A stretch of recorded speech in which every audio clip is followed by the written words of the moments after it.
मोअज़्ज़िज़ हाज़रीन इकराम, मेरी इज़्ज़तदार माँ और बहनों, मेरे गयूर नौजवान साथियों, मंच पर तशरीफ़ फरमा मोहतरमा एडवोकेट अस्मा शेख साहिबा, जो कुरला विधानसभा से मजलिस इत्तेहादुल मुस्लिमीन के उम्मीदवार हैं, मोहतरम जनाब अहमद बलाला साहब, रुकन असम्बली तेलंगाना, जनाब इमरान खां साहब, जनाब जावेद नाज़िम साहब, सोहेल खां साहब, जनाब तौफीक शाह साहब, जनाब रत्नाकर दावरे साहब, जनाब अहमद पाशा शेख साहब, जनाब आसिफ पटेल साहब और मेरे तमाम मजलिस के साथी, मेरे अज़ीज़ दोस्तों और बुज़ुर्गों, मेरी इज़्ज़तदार माँ और बहनों, आप इस बात को जानते हैं कि कुरला विधानसभा से एमआईएम पार्टी ने हमारी बहन मोहतरमा अस्मा शेख साहिबा को अपना उम्मीदवार बनाया है और यहाँ पर आपके इस विधानसभा में बहुत से मसाइल हैं। पानी का मसला है, रोड का मसला है, स्कूल का मसला है और ख़ास तौर से जो हमारे कुरैश बरादरी के ज़िम्मेदार लोग हैं, उनको कारोबार करने के लिए हर वक्त उनको तकालीफ पहुंचाई जाती है। मेरी आप तमाम कुरला के विधानसभा के वोटर से, राय दहिंदगान से मेरी अपील है कि इस बार आप एमआईएम पार्टी के उम्मीदवार को अपना वोट पतंग के निशान पर देकर आप विकास के काम को करवाइए, इस नाइंसाफ़ी को का खात्मा करिए। और बड़ी अजीब बात है कि एक मौजूदा आमदार है यहाँ से और एक मौजूदा कॉरपोरेटर है, दोनों का ताल्लुक़ शिवसेना से है, एक शिंदे और एक उद्धव ठाकरे के है। और तकलीफ़ दे बात यह है कि जो रोड इस्तेमाल की जाती थी उसको उन्होंने बंद कर दिया, जिसकी बिना पर खुरेश नगर से नेहरू नगर का रास्ता बंद कर दिया। 3 किलोमीटर का एक लंबा फासला तय करना पड़ता है। मुझे बात समझ में नहीं आती कि जो आवाम का नुमाइंदा होता है, चाहे वो आमदार हो या ख़ासदार हो या नगर सेवक हो, वो आवाम को आसानी पहुंचाने का काम करता है, आवाम की तकलीफ़ को दूर करने का काम उसकी ज़िम्मेदारी होती है। यहाँ पर तो उल्टा काम हो रहा है कि जिसकी वजह से आपने गरीब आवाम को जो रास्ता था आने जाने का, उसको आपने छीन लिया, उसको बंद करवा दिया और आप लोगों की डीलिंग हो गई बिल्डर से और बिल्डर को आपने वो रास्ता उसको मुहैया करवा दिया। ये सरासर नाइंसाफ़ी की बात है। अगर वो रास्ता था वहाँ पर बरसों से और जिससे यहाँ की जनता को फ़ायदा हो रहा था और उनका वक्त बच रहा था और ख़ास तौर से मासूम बच्चों को स्कूल जाने के लिए एक आसान तरीक़ा था ताकि वो अपनी तालीम को मुकम्मल कर सकें, ये बड़ी अफसोसनाक बात है कि यहाँ के मौजूदा आमदार ने और यहाँ के मौजूदा कॉरपोरेटर ने मिलकर उस रास्ते को बंद करवा दिया। इससे ये ज़ाहिर होता है कि वो आवाम के दुश्मन हैं, वो कुरला की जनता का फ़ायदा नहीं बल्कि उनको तकलीफ़ देना इनका मकसद है। और तीसरी अहम बात यह कि रास्ता इसलिए भी बंद कराया क्योंकि यहाँ पर उस रास्ते को ज़्यादा इस्तेमाल करने वाले अल्पसंख्यक समाज के मुसलमान थे, मासूम बच्चे थे, गरीब आवाम थी और उन गरीब आवाम को आपने तकलीफ़ देकर आपको कुछ फ़ायदा हो गया होगा, मगर आपने कुरला की जनता को धोखा दिया, आपने एक बहुत बड़ी मुश्किल उनके लिए पैदा कर दी। दूसरी अहम बात यह है कि हमारे कुरैश बरादरी के जो लोग हैं उनको कारोबार करने के लिए हर वक्त कुछ ना कुछ तकालीफ़ उनको दी जाती है। मैं हमारे कुरैश बरादरी के ज़िम्मेदारों से भी अपील कर रहा हूँ कि एक मरतबा आप यहाँ से मजलिस के उम्मीदवार मोहतरमा अस्मा शेख साहब को आप यहाँ पर अपना आमदार बनाइए ताकि वो आपकी तकालीफ़ को दूर कर सके। और सारी दुनिया जानती है कि ये कुरैश बरादरी का ये इनका लाइवलीहुड का मसला है, ये इनका कारोबार वो अब से नहीं बरसों बरसों से करते आ रहे हैं। अगर उन्हीं को आप उनके कारोबार से महरूम कर देंगे तो फिर वो क्या कारोबार करेंगे, कैसे अपनी ज़िंदगी के ज़रूरियात की चीज़ों को पूरा कर पाएंगे। तो मेरी आपसे गुजारिश है कि 20 नवंबर के दिन आप लोग तमाम मुत्तहदा तौर पर अपने एक वोट का इस्तेमाल मजलिस इत्तेहादुल मुस्लिमीन की उम्मीदवार मोहतरमा एडवोकेट अस्मा शेख के हक़ में पतंग के निशान पर बटन दबा कर करिए। तीसरी और अहम बात यह है कि आज आप जानते हैं कि भारत की पार्लियामेंट में नरेंद्र मोदी की सरकार, जिसकी तायीद शिंदे गुट भी कर रहा है, उन्होंने पार्लियामेंट में एक वफ़ का बिल पेश किया है। मैं आपको बड़ी जिम्मेदारी के साथ बता रहा हूँ, ये वफ़ का बिल अगर क़ानून बन जाएगा तो मैं आपको ये कह रहा हूँ, मेरी इस बात का आप यकीन करिए कि अगर ये बिल क़ानून बनेगा तो कि कोई भी मस्जिद बाकी नहीं रहेगी, कोई कब्रस्तान नहीं रहेगा, ईदगाह की ज़मीनों को ले लिया जाएगा, खानखाहों को लूट लिया जाएगा, दरगाहों पर कब्ज़े हो जाएंगे। तो इस तरह का जो बिल नरेंद्र मोदी और शिंदे की सरकार ने मिलकर भारत की सबसे बड़ी पार्लियामेंट में लाया, आज आपको उस कानून के खिलाफ भी, उस बिल के खिलाफ भी आपको वोट देना है। अगर आप गफलत करेंगे तो याद रखिए, पूरे मुल्क में, पूरे देश में बीजेपी और शिंदे ये चाहती हैं कि मस्जिदों को बंद कर दिया जाए, कब्रस्तानों को ख़त्म कर दिया जाए, दरगाहों पर एक तमाशा कर दिया जाए। इस बिल को क़ानून बनने से रोकने के लिए इस विधानसभा के चुनाव में मेरी आप तमाम से अपील है कि आप मुत्तहदा तौर पर अपने वोट का इस्तेमाल करिए, ताकि जब नवंबर 25 से पार्लियामेंट शुरू हो, नरेंद्र मोदी और शिंदे को मालूम हो जाए कि आप जो बिल लाए हैं वो भारत के संविधान का आर्टिकल 25, 26 का एक ग्रेव वायलेशन है। वो संविधान के खिलाफ एक बिल को लाए हैं। वफ़ की जायदाद को बचाने के लिए मोदी और शिंदे ने बिल नहीं लाया है। उनका मकसद एक ही है कि भारत की सबसे बड़ी अक़लियत अल्पसंख्यक समाज के उन जायदादों को लूटा जाए। वफ़ की जायदाद गवर्नमेंट की जायदाद नहीं होती। वफ़ की जायदाद हमारे बुजुर्गों ने अपने गाढ़े खून पसीने की कमाई से उसको वफ़ किया है। और आप जानते हैं कि वफ़ जायदाद का मालिक कोई इंसान नहीं, बल्कि उस इंसानों का बनाने वाला, ज़मीन व आसमान का खालिक अल्लाह होता है। तो जो जायदाद का मालिक अल्लाह होता है, मोदी और शिंदे ये चाहते हैं कि उसके मालिक बन जाएं। और हमारी मस्जिदों पर इनकी शुरू से नज़रें थीं, आज भी इनकी ललचाई नज़रें हमारी मस्जिदों पर और दरगाहों पर लगी हुई हैं। वो यही चाहती है कि अपने हिंदुत्व के एजेंडे को मुकम्मल अगर करना है तो ये समझते हैं कि वफ़ की जायदादों को ख़त्म करके रख दिया जाए। ये जो बिल पार्लियामेंट में मोदी और शिंदे ने पेश किया है वो वफ़ को बचाने के लिए नहीं, बल्कि वफ़ को ख़त्म करने के लिए किया जा रहा है। आप खुद बताइए कि आज पूरे भारत के जितने 27 प्रदेशों में वक्फ बोर्ड है, उसका रुकन सिर्फ मुसलमान हो सकता है। वैसे ही हमारे हिंदू भाइयों के जो एंडोमेंट बोर्ड है, उनकी मंदिरों की कमेटी है, उसमें सिवाय हिंदू के कोई मेंबर नहीं हो सकता।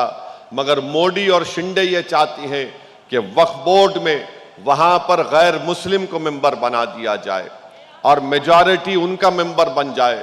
सेंट्रल वक्फ काउंसिल में ये चाहती है कि ज्यादा वहां पर गैर मुस्लिम मेंबर बन जाए। क्यों बन जाए? ताकि हमारी वक्फ की जायदादों को मुसलमानों से छीन लिया जाए। मस्जिदों के बारे में मैं बता रहा हूं, बहुत से बीजेपी के लोग मीडिया के एंकर टीवी पर बैठकर बोलते नहीं, ओवैसी गलत बात कर रहा है। ये लोग नादान हैं, ये लोग जाहिल हैं जो इस बिल को नहीं पढ़े हैं। अगर वो इस बिल को पढ़ते तो उनको मालूम होता, मगर उससे बढ़कर वो सिर्फ चापलूसी करते हैं मोदी और शिंदे की। मैं आपको बता रहा हूं, कलेक्टर को इख्तियार दे दिया गया है। कलेक्टर तय करेगा कि ये मस्जिद है, कलेक्टर तय करेगा कि ये दरगाह है या नहीं। आप बताइए, अगर कोई जाकर 200 साल पुरानी, 100 साल पुरानी मस्जिद है, कोई जाकर कलेक्टर को कंप्लेन कर देगा कि ये वक्फ की जायदाद नहीं है, तो कलेक्टर उस मस्जिद के जिम्मेदारों को खत लिखकर पूछेगा कि आपके ने इसका रिटर्न डॉक्यूमेंट कहां पर है, आप बताइए। 150 साल, 100 साल या 50 साल पुरानी भी हो, कहां से कोई डॉक्यूमेंट लाएगा। वक्फ बाय यूजर को खत्म कर दिया जा रहा है इस बिल में। वही वक्फ बाय यूजर की तरह हिंदू धर्म में बाय यूसेज वो मंदिर बन जाती है। तो इस तरह का कानून लाकर हमारी शनाख्त को छीनने की कोशिश की जा रही है। एक बाबरी मस्जिद को हमने खो दिया, अब कितनी मस्जिदों को हमको खोना पड़ेगा। इसलिए मेरी आपसे अपील है कि 20 नवंबर के दिन आप वक्फ के इस बिल के खिलाफ भी मुत्तहिदा तौर पर अपने वोट का इस्तेमाल करिए। जहां पर मजलिस के उम्मीदवार हैं आप उनको कामयाब करिए। और रहा सवाल ये उद्धव ठाकरे की सेना का, जब लोकसभा में ये बिल पेश हुआ तो उद्धव ठाकरे का एक भी एमपी लोकसभा में नहीं था, एक भी एमपी लोकसभा में नहीं था। क्यों नहीं थे? मजलिस इत्तेहादुल मुस्लिमीन की तरफ से असदुद्दीन ओवैसी उस वक्फ बिल के इंट्रोडक्शन की मुखालिफत मैं कर रहा था, उस पर बाज़ाब्ता स्पीकर साहब ने बहस करवाई, सबको मौका दिया। उद्धव ठाकरे का एक एमपी मौजूद नहीं था, ना एक लफ्ज बोला उसके इंट्रोडक्शन के ऊपर। और जब मैं पार्लियामेंट निकला, वहां से निकल कर गया तो लोकसभा की कैंटीन में पूरे बैठकर चाय पी रहे थे और बाहर जाकर मीडिया को बोलते हैं नहीं नहीं हमको वो बात करना था, ऐसा था। याद रखिए, जो हमारी बर्बादी के लिए बिल लाया जा रहा है उसकी मुखालिफत नहीं कर सकते ये लोग, तो कैसे आपकी और हमारी खिदमत कर पाएंगे। तो मेरी आप तमाम से गुजारिश है कि आप मुत्तहिदा तौर पर 20 तारीख के दिन एमआईएम पार्टी को वोट दीजिए। आजकल डिप्टी चीफ मिनिस्टर जो महाराष्ट्र के हैं, जिनका नाम देवेंद्र फडणवीस है, माशाल्लाह उनको रात में ख्वाब में भी असदुद्दीन ओवैसी नजर आ रहा है। तो आजकल वो ओवैसी की तस्बीह पढ़ रहे हैं। पढ़ो फडणवीस, तुमको फायदा ही पहुंचेगा, नुकसान ही नहीं होगा। हाँ, सियासी तौर पर इलेक्शन में तुमको जरूर नुकसान होगा, मगर शायद अगर तुमको रूहानी सुकून मिल जाए तो मैं उसके बारे में कुछ नहीं कह सकता। मगर सुबह शाम ओवैसी ये, ओवैसी फुला, अभी मीडिया के लोग आकर बोले कि उसने कुछ एक्स पर डाला के हैदराबाद से आए हैं, चले जाओ वहां चले जाओ।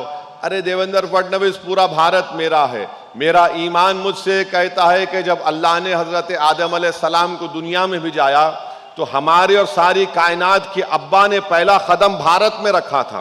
तो ये हैदराबाद इंडिया का मसला नहीं है, ये भारत हमारी अब्बा की सरजमीन है और कोई हमको कहाँ जाओ यहाँ जाओ नहीं बोल सकते। तो आप अपना ख्याल रखो। मेरी आपसे गुजारिश है कि ये विधानसभा का चुनाव जरूर है, मगर इसके बहुत दूररस नतीजे निकलने वाले हैं। जैसा कि हमारी बहन ने कहा भी, अस्मा शेख साहिबा ने, कि ये विधानसभा का चुनाव जरूर है, मगर मेरी आपसे अपील है कि मुत्तहिदा तौर पर अपने वोट का इस्तेमाल करिए। और याद रखिए मेरी इस बात को, अगर मजलिस इत्तेहादुल मुस्लिमीन के 5 से 7 एमपी होते, या कम से कम मेरे साथ इम्तियाज जलील और अख्तरुल ईमान कामयाब हो जाते, तो क्या इस तरह का बिल कोई पार्लियामेंट में ला सकता था? आप खुद सोचिए कि आपके नुमाइंदे नहीं है और हर कोई ये कहता है कि ओवैसी मुसलमानों की बात करता है। मैं मुसलमानों की नहीं बल्कि सबकी बात करता हूं। मैं बात इसलिए भी करता हूं क्योंकि भारत के जो संविधान बनाने वालों ने ख्वाब देखा था कि जब इलेक्शन होंगे भारत में, उसमें हर समुदाय का कोई नुमाइंदा जीत कर जाएगा। आप बताइए, महाराष्ट्र की विधानसभा में कितने मुसलमान अल्पसंख्यक समाज के भी एमएलए हैं, आमदार हैं? मेरे ख्याल से 9 या 10 है। 5% भी नहीं है, जबकि 11% की आबादी है। और वही महाराष्ट्र की विधानसभा में हर समुदाय का एक एक आदमी जीत कर जाता है, चाहे वो डंगर समाज का हो, माली समाज का हो, दलित हो, आदिवासी हो, मराठा हो, अपर कास्ट का हो, सब जाते हैं।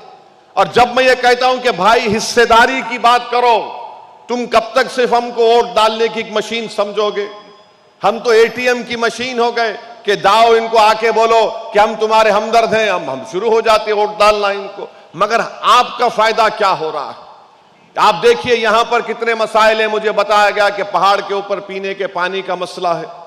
जब तक आपका नुमाइंदा नहीं होगा आपके कोई आंसू नहीं पोंछेगा।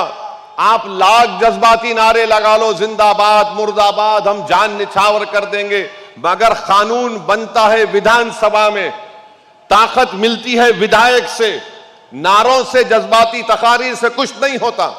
इसलिए मेरी आपसे गुजारिश है कि 20 नवंबर के दिन मुत्तहिदा तौर पर अपना एक वोट हमारी बहन, हमारी बेटी को आप कामयाब करिए, ताकि आपकी आवाज महाराष्ट्र के विधानसभा में गूंजे, ताकि आपके पास जब आपका नुमाइंदा होगा, आप देखते हैं कि महाराष्ट्र में एक शख्स है जिसने मोहम्मद सल्लल्लाहु अलैहि वसल्लम के शान में गुस्ताखी बकने की कोशिश की, कोई मसला उठा नहीं पा रहा था। मजलिस के सदर इम्तियाज जलील ने ऐलान किया कि मैं औरंगाबाद से निकलकर थाने को जाऊंगा और गाड़ियों का जुलूस हम उस बदबख्त के उस बयान के खिलाफ निकालेंगे। दूसरे भी पार्टी के लोग थे, उनकी जबानें क्यों बंद थी? इम्तियाज जलील ने 10,000 गाड़ियों के साथ जुलूस निकाला और बता दिया महाराष्ट्र की जनता को कि जब मायम पार्टी एहतजाज करेगी तो दंगा नहीं होगा, पुरअमन रहेगा। तो मेरी आप तमाम से ईद-बंद गुजारिश है कि अपने एक वोट का इस्तेमाल करिए। याद रखिए, अगर आप ये सोच कर वोट देंगे, नहीं ये कोई दूसरी सेना है, ये हमारे साथ ठहर जाएगी।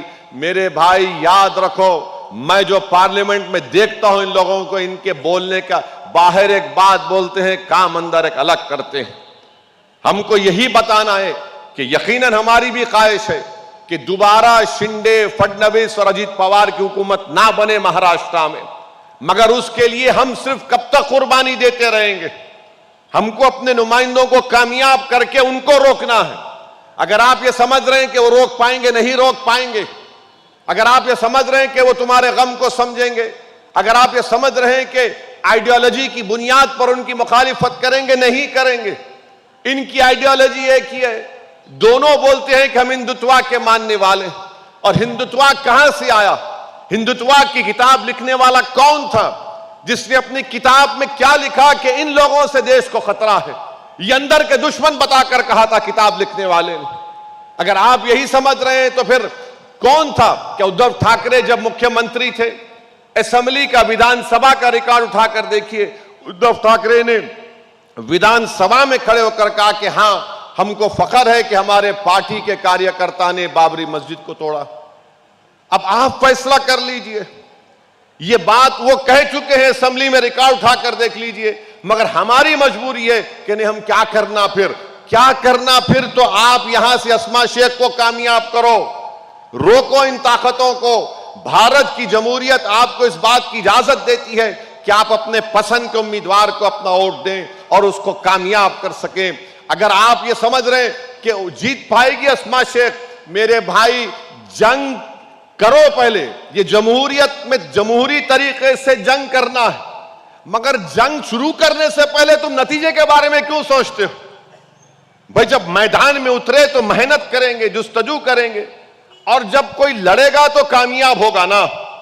खाली आप बोलेंगे, अगर आप मस्जिद में नमाज हो रही है, इमाम साहब अपनी खिरात में गलती करे, तो मैं यहां खड़े रह के नहीं बोल सकता ना सुभान अल्लाह सुभान अल्लाह। मुझे मस्जिद में उस सफ में शामिल होना पड़ेगा, जमात में रहकर बोलना पड़ेगा, इमाम साहब अगर खुदा ना खास्ता कुछ गलती हो गई तो सुभान अल्लाह। कोई बोलेगा नहीं, मैं दीवार के पास खड़े रह के बोलूंगा, अरे इमाम साहब भूल गए, ऐसा नहीं हो सकता। तो आपको शामिल होना है, आपको अपने वोट का इस्तेमाल करना है। और 20 नवंबर के दिन एक बड़ी तादाद में पोलिंग परसेंटेज को अपना बढ़ाइए, एक एक वोट को इस्तेमाल करिए। इस वक्फ बिल के खिलाफ अपना वोट इस्तेमाल करिए। जो यहां पर रोड बंद कर दी गई उसके खिलाफ अपना वोट इस्तेमाल करिए। जो कुरैश बरादरी को दिन रात तकलीफ दी जा रही है उसका इस्तेमाल करिए। जो पानी नहीं आ रहा उसके खिलाफ अपना वोट इस्तेमाल करिए। और मजलिस के हक में अपने वोट का इस्तेमाल करके आप अपनी बेटी को, अपनी बहन को, अपनी पार्टी को अपने इत्तेहाद और अपने वोट से कामयाब और कामरान करिए। यही चंद गुजारिशात मैं आपके सामने अर्ज करने आया था, क्योंकि मुझे यहां से निकलकर गोवंडी जाना है और फिर भिवंडी ईस्ट में आखिरी जलसा होगा। इसलिए मैं आपसे इजाजत चाहता हूं, मैं माजरत भी चाहता हूं कि ज्यादा वक्त मैं आपके दरमियान में खड़े होकर और बात नहीं कर सका, मगर इंशाअल्लाह ताला जब वक्त मिलेगा मैं दोबारा आपके दरमियान में आऊँगा। मैं आपकी मोहब्बत का शुक्रगुजार हूँ। मैं आपकी दुआओं का हमेशा मशकूर रहूँगा। बहुत बहुत शुक्रिया। वाखिर